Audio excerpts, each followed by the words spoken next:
اس نے جو بھی دورہ کیا، اس سے پہلے بھی جو سابق آرمی چیف تھے ان کے دور میں بھی ایک سینٹ کام کے چیف نے دورہ کیا تھا، غالباً یہی تھے اس وقت بھی، اور جی ایچ کیو بھی ملاقاتیں ہوئی تھیں، اور پھر وہ بہرحال بارڈرز پہ بھی گئے تھے. نیڈ پرائس کا بیان آیا ہے ابھی، جو امریکی ڈپارٹمنٹ آف ڈیفنس یا پینٹاگون کا کہہ لیں اسپوکس مین ہے ان کا. اس نے کہا کہ ہم بنو کے واقعات کو بڑے گہری نظر سے دیکھ رہے ہیں.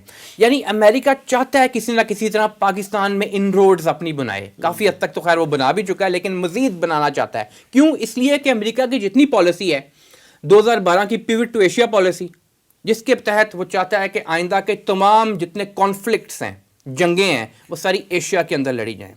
جو یوکرین رشیا کی وار ہے وہ ایک انوملی ہے، کیونکہ وہ تو یورپ میں ہو گئی نا سٹارٹ، اور اس کی وجہ یقیناً امریکہ نے پش کیا ہوا تھا، نیٹو نے پش کیا ہوا تھا رشیا کو، اس نے رسپونڈ کیا، فائٹ بیک کیا، وہ اپنی جگہ موجود ہے. لیکن ابھی بھی یہ چاہتے ہیں مڈل ایسٹ کا معاملہ، چاہے وہ یہ ہمارا ایریا جو ہے ساؤتھ ایشیا کا ہو، چاہے وہ پھر آپ کا سینٹرل ایشیا کا ہو جہاں پہ روس سے ٹوٹی ہوئی ریاستیں جو اب بحیثیت ملک خود وہاں پہ قائم ہیں، اور ساتھ اس کا وہ ملا دیتے ہوتے ہیں نارتھ افریقہ کو لازماً، کیونکہ ان کے نزدیک وہ بھی بہت اہم علاقہ ہے، جس میں ایجپٹ بھی آتا ہے، لیبیا بھی آتا ہے، صومالیہ بھی آتا ہے، سوڈان بھی آتا ہے، تیونس بھی آتا ہے.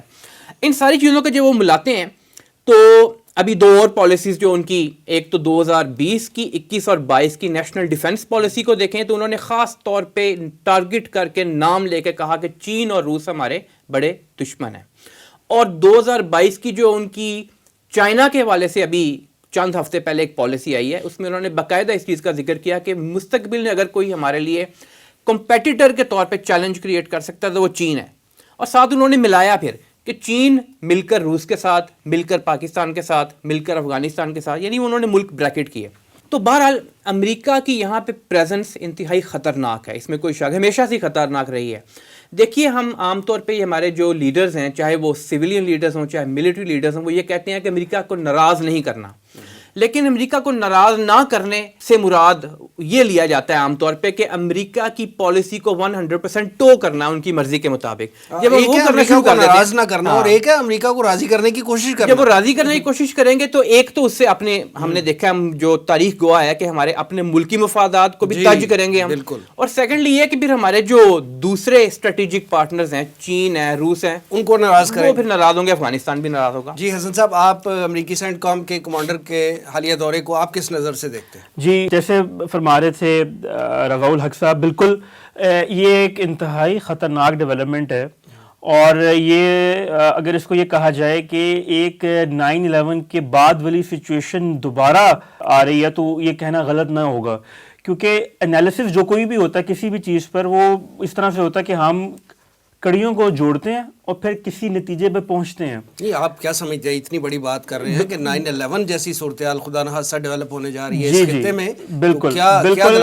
اس میں میں اس خطے کے حوالے سے آپ کو بات کروں کہ آپ کو یاد ہوگا کہ 9/11 کے بعد جب پرویز مشرف کی حکومت آئی، جب وہ 99 میں آئی تو کسی حد تک پاپولر تھی، لوگ نواز شریف سے اتنے خوش نہیں تھے، لیکن اتنے زیادہ اسٹرانگ فوٹنگ نہیں تھی، کیونکہ مشرف نے بھی 2 یا 3 سال میں انتخابات کا کہا ہوا تھا اور ان کا لگ رہا تھا کہ وہ زیادہ دیر سٹے نہیں کر سکیں گے.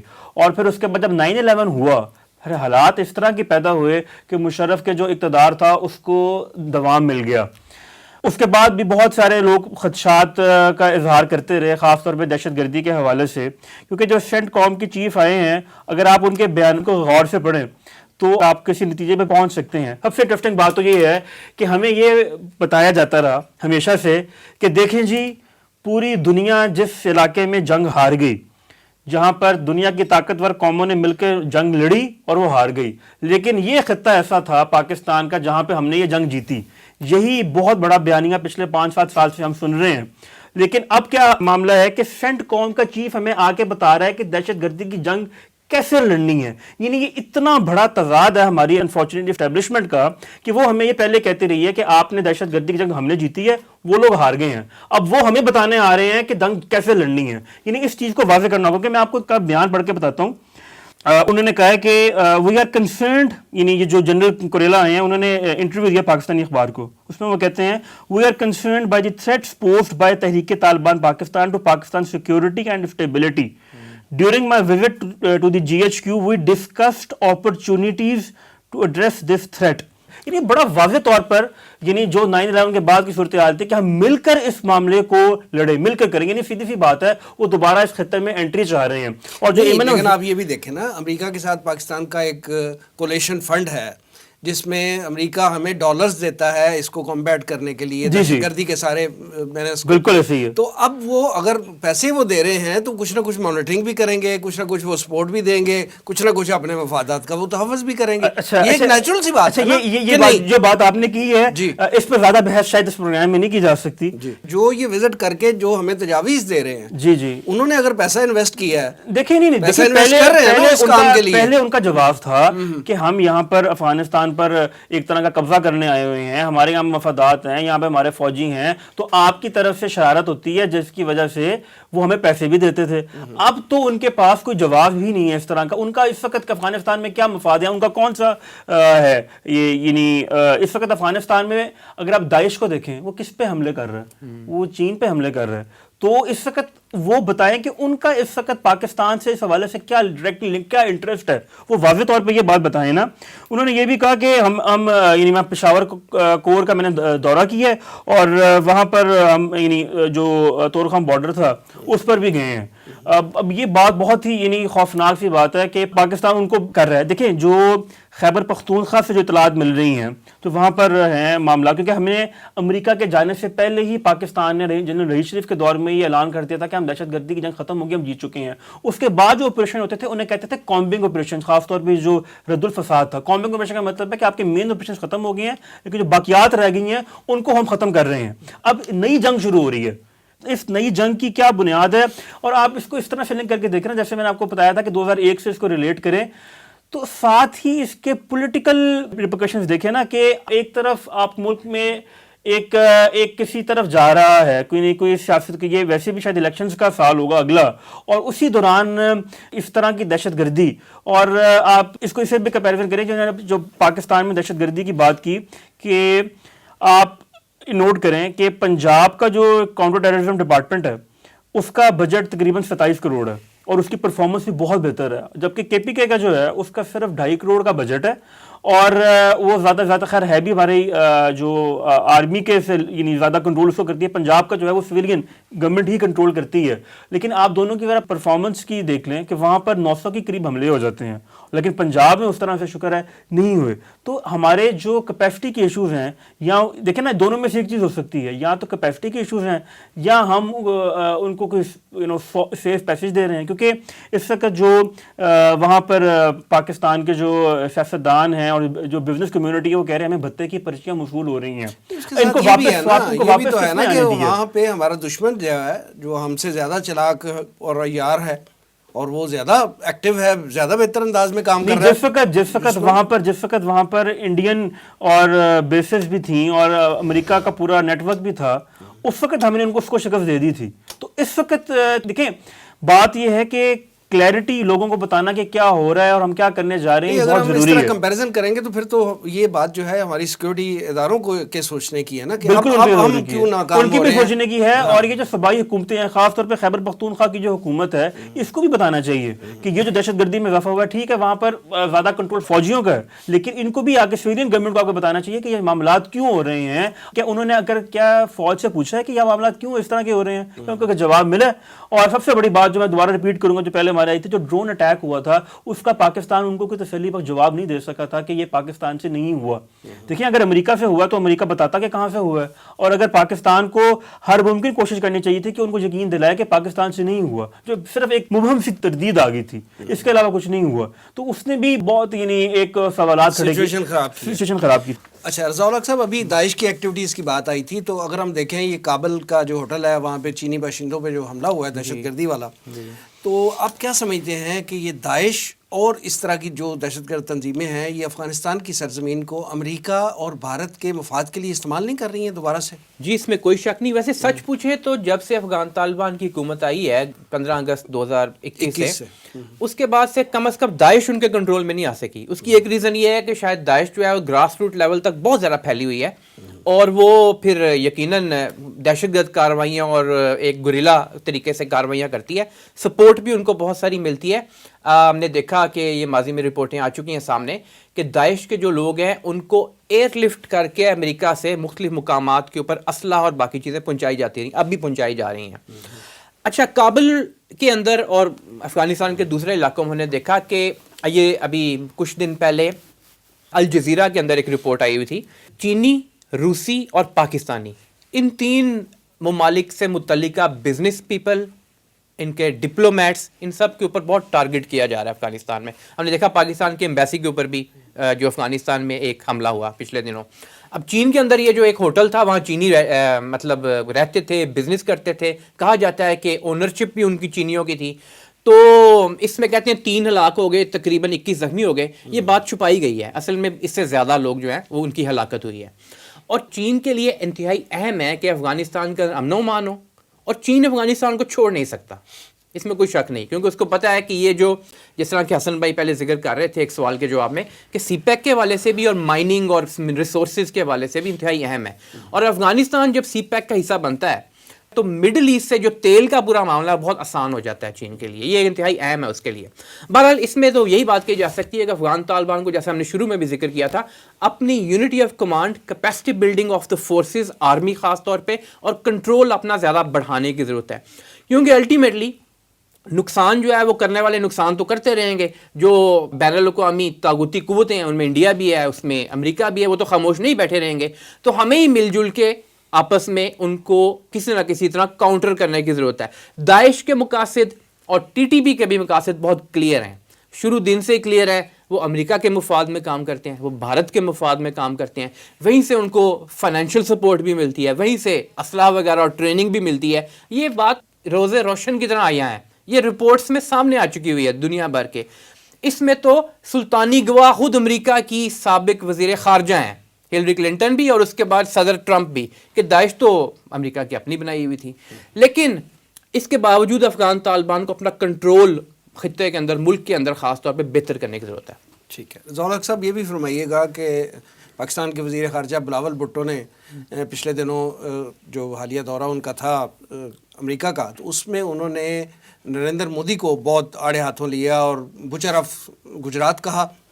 تو آپ یہ بتائیے کہ یہ جو ان کا یہ سٹانس ہے اور اس موقع پہ اس طرح کی بات کرنا اور پورا ان کا جو موقف آیا تھا, انڈیا کے جو پاکستان کے عزائم ہیں, کیا ان سے نپٹنے کے لیے اس طرح کا رویہ اپنانا کیا مناسب طرز عمل ہے؟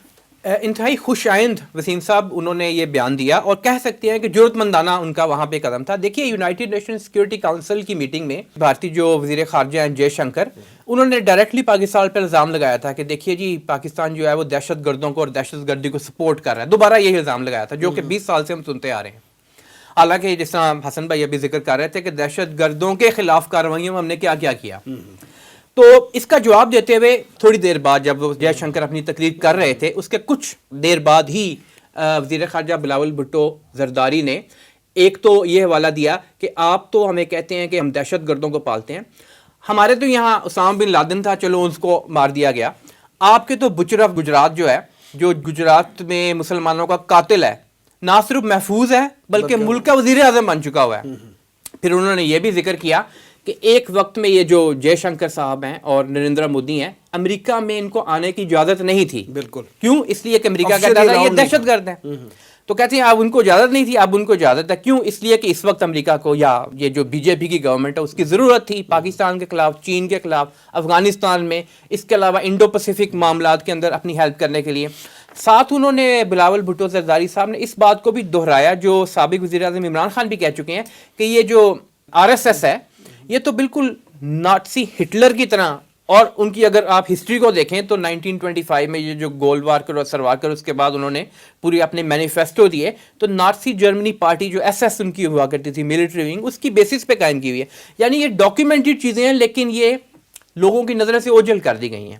تو بہرحال یہ ایک میں سمجھتا ہوں کہ انتہائی جرأت مندانہ اقدام تھا. دیکھیے پاکستان کو انڈیا کو کاؤنٹر کرنے کے لیے عسکری لحاظ سے بھی ہمیشہ تیاری بھی پوری رکھنی چاہیے اور الرٹ بھی رہنا چاہیے. ڈپلومیٹک جہاں جہاں موقع ملے اس کو پاکستان کو استعمال کرنا چاہیے.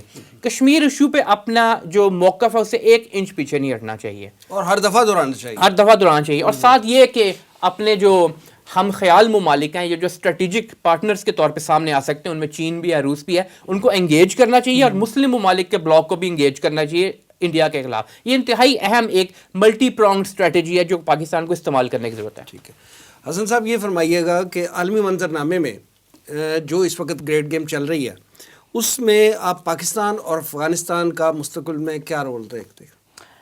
جو خارجہ امور ہوتے ہیں، ان کے جو ایکسپرٹس ہوتے ہیں نا، وہ یہ ہمیشہ کہتے ہیں، چاہے وہ ڈپلومیٹس ہوں یا فارن افیئرس کی بیوروکریسی ہو یا تھنک ٹینکس ہوں یا ایون جرنلسٹ ہوں، وہ یہ کہتے ہیں جب آپ کا اپنا گھر ان آرڈر ہوتا ہے، جب ہاؤس ان آرڈر ہوتا ہے، تب ہی آپ افیکٹو فارن پالیسی اپنا سکتے ہیں. اور اگر آپ دنیا کا کوئی ملک دیکھ لیں، اگر اس کا انٹرنلی حالات سٹیبل ہیں تو اس کی فارن پالیسی بھی بہترین ہوگی. اگر انٹرنلی جتنا مرضی اچھے آپ ڈپلومیٹ لگا لیں، جو مرضی کر لیں، اگر آپ انٹرنلی ویک ہیں، پولیٹیکل اکنامک سٹیبلٹی آپ کے ملک میں نہیں ہے، تو پھر آپ کی فارن پالیسی نہیں چل سکتی، کیونکہ کوئی آپ پہ پھر اعتبار ہی نہیں کرے گا.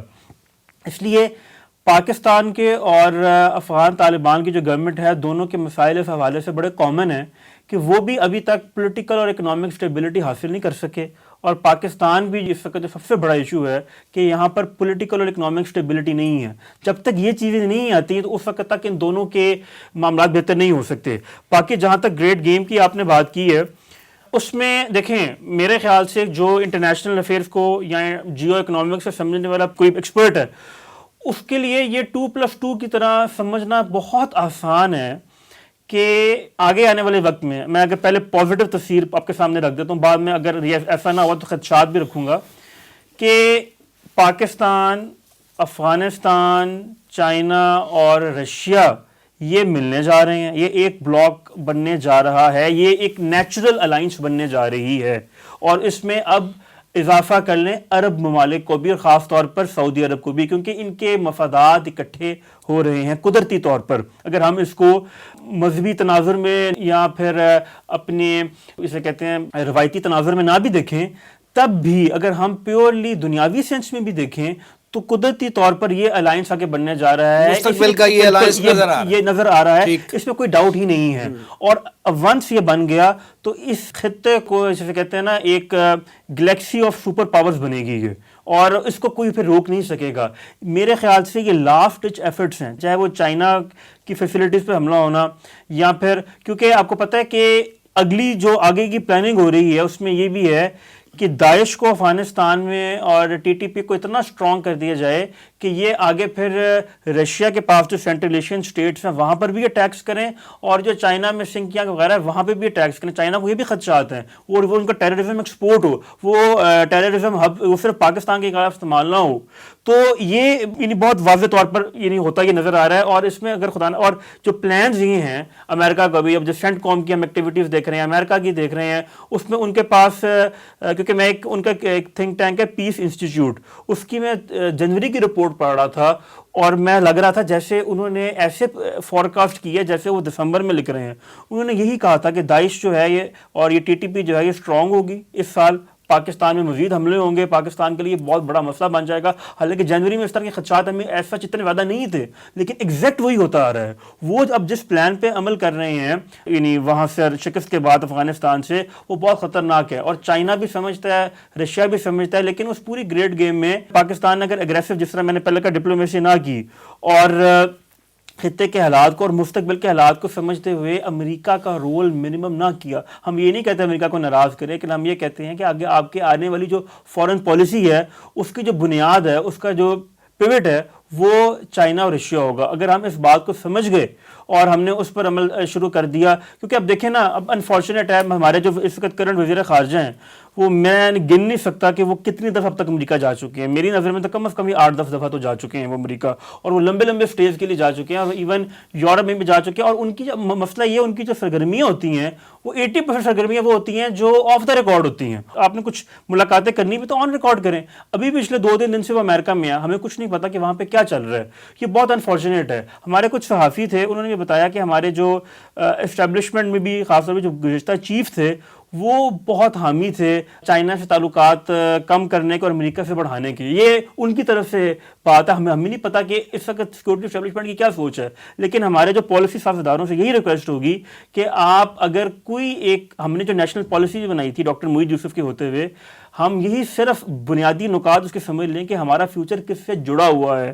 اور جیسے آپ کو پتہ ہے کہ علامہ اقبال نے نادر شاہ کو 1930s میں کہہ دیا تھا کہ تمہارے پاس ایک اسلامی ریاست بننے جا رہی ہے تو اس کو اس سے تعلقات خراب نہ کرنا. ان کا ویژن ظاہر اگلی صدیوں تک تھا. تو وہی بات ابھی تک ویلڈ ہے کہ افغان طالبان کو بھی سمجھنا چاہیے کہ ان کا مستقبل بھی پاکستان کے ساتھ جڑا ہوا ہے, پاکستان سے اچھے تعلقات کے ساتھ جڑا ہوا ہے. بہرحال ہم سمجھتے ہیں کہ شاید افغان عوام میں وہ ہیں غلط فہمی ہے پاکستان کے بارے میں. اب ان کو بھی چاہیے کہ اس کو سمجھیں اور پبلک اوپینین کو نہ دیکھیں اس حوالے سے, یا اپنے مخالفین کو نہ دیکھیں کہ وہ کیونکہ وہ پاکستان کی مخالفت کرتے ہیں تو ہم بھی اس وجہ سے پاکستان کی مخالفت کریں. بڑے دل کا مظاہرہ افغان طالبان بھی کریں اور پاکستان کے پالیسی ادارے بھی کریں, تاکہ مل کے چل کر ہم ایک ایسا بلاک بن سکے یہاں پر کہ وہ ایک مسلم ممالک کے لیے بھی بینیفیشل ہو سکے اور اس خطے کے لیے بھی ہو سکے. انشاءاللہ. حسن صدیق صاحب اور جناب رضا الحق صاحب پروگرام میں تشریف آوری کا بہت شکریہ. ناظرین, یہ تھا آج کا پروگرام. آج کے لیے اتنا ہی. ہمارے تمام سوشل میڈیا پیجز پر اس پروگرام کا فیڈ بیک ضرور دیجیے گا. آپ ہمیں ای میل بھی کر سکتے ہیں. ہمارا ایڈریس ہے media@tanzeem.org. اگلے پروگرام تک کے لیے وسیم احمد کو اجازت دیجیے. اللہ نے کے بعد.